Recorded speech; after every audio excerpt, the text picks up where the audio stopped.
बिस्मिल्लाहिर्रहमानिर्रहीम अस्सलाम वालेकुम। तो जी मेरे नाजरीन, जिद्दां ही नहरां दे विच पानी आया वा तो फार्मर जिहड़े आ वो भी माशाअल्लाह ना उन्होंने भी कमर कस ली आ, दिन भी अल्लाह ताला ने ला दिते आ।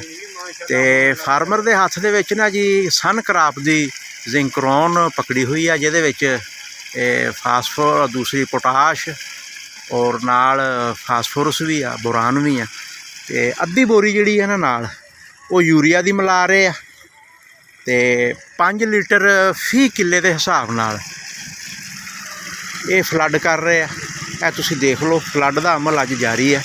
तो मेरे वो फार्मर जिन्हां दी गंदम गोभ की हालत में आ गई है, वो जल्दी नाल अपनी जिहड़ी पोटाश है ना लिक्विड 5 लीटर फी किला, अगर पाउडर फार्म है तो 12.5 किलो फी एकड़ के हिसाब के नाल इहनूं फ्लड कर लो।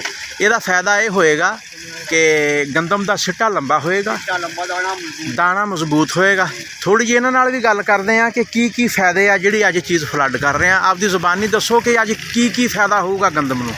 सिट्टा लंबा होएगा, सिट्टा लंबा, दाना मोटा होएगा, दाना मोटा होएगा, एवरेज अच्छी आऊगी, अच्छी आएगी इंशाअल्लाह।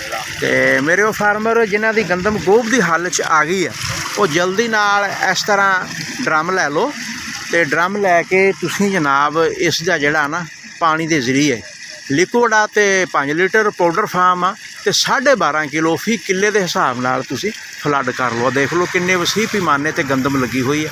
ये नाल ही असीं इजाज़त चाहते हैं जी। दुआवां सानूं याद रखिया जो, आपदा ख्याल रखिया जो जी। अल्लाह हाफिज़।